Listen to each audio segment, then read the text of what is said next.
Hi there, I'm Michelle Maduri. I am the Director of Operations at Love Inc. of Greater Hershey, and I'm here with one of our volunteers, David Kraft, and we are going to take you on a ride along for our transportation ministry and just tell you what that is all about. So David is going to demonstrate a typical ride that our transportation volunteers would do to Giant in Hershey.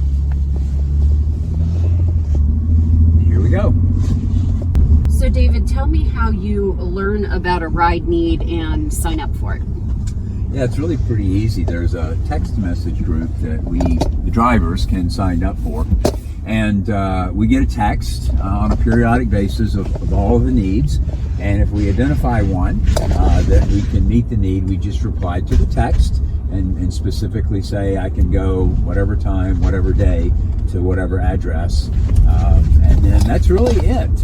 And is there anything that you do between signing up for a ride and then actually picking up your rider? Yeah, oftentimes I will contact the person, especially if I've never given them a ride before. It can be as simple as a text, maybe a phone call, but most time it's a text, just identifying who I am, what my vehicle looks like, and what time that I plan to be there. And then sometimes, if I'm running a few minutes late, or potentially I need to get there a little bit early, I will let people know that on the text. So it's really easy to communicate with the participant. What does that time in the car look like? Yeah, I mean, I really view it as a social time. I really view it as an opportunity to find out a little bit about them. Sometimes they'll start the conversation, and I'll just sort of lead with where they want to go with the conversation. But rarely do we just sit and drive. I know we had one individual that we helped a lot with rides, and he was very, very isolated. And I think those rides every week were his social interaction, and it was more than just having a need met by a ride, but it really, I think, was. I think he looked at it more like a friend coming, and they were going somewhere together, and albeit it was the food bank, that was their destination, but I think he really did look at it like that. All right, so we have now pulled up to the grocery store. Again, a typical destination for where I would take our participants. Sometimes there's a need with someone who isn't as ambulatory perhaps as others, and so maybe there is a need for a walker, and if they're going to the grocery store or some other store, we can get a shopping cart to help them get within the grocery store and shop. And then they come back, we just sort of switch out from the shopping cart to the walker, and throw the walker in the back of the truck. But everybody is pretty self-sufficient. They shop on their own. And one of the questions that I have thought about is the people who are requesting rides, I wonder, do they ever have concerns about their own safety? So, Michelle, if I could ask you, when you talk to a participant, do they have concerns about who's coming to get them, and how do you handle that? Yeah, so we haven't had too many people who have expressed concerns about safety, but I think sometimes there's a reluctance to ask for help with our service because they're getting a ride from someone they don't know.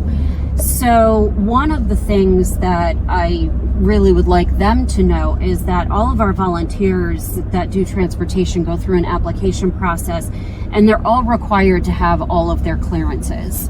So we really take safety importantly, and the other thing is that we always get the information about what type of vehicle and color of vehicle that's being driven, and we let them know that information so they're not just standing out in front of a building waiting for someone in some vehicle to come get them. So hopefully it provides a little bit of a comfort level to know what they're looking for.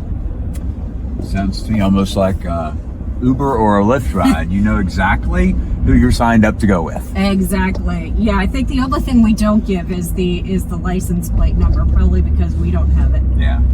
David, thank you so much for coming in and doing this with us. Would you just take a moment and go ahead and turn around and talk to all of the people that are tuning in and just let them know what you enjoy about volunteering as a transportation person and just volunteering with Love Inc. in general? Yeah, I mean, I think there are a lot of ways that people can volunteer with Love Inc. To me, this is one of the simplest ones. Showing up, just I need is a vehicle.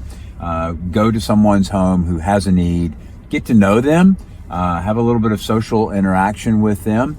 You never know what their story is and what their needs are, and sometimes there are opportunities to help meet some of those needs other than just driving to the store and back, by having good conversation. But it's a very simple way. The logistics of this are very nicely set out by Love Inc. in terms of getting a text, identifying a time when you can go, identifying the person that you're going to pick up, and then simply spend that amount of time with that person. I can't think of an easier way to demonstrate Christ's love for the community and the things that Love Inc. is trying to do in partnering with our community to meet the needs. Thank you so much. I really appreciate it and appreciate all of your service to Love Inc. and to our community. And we thank you for coming along with us.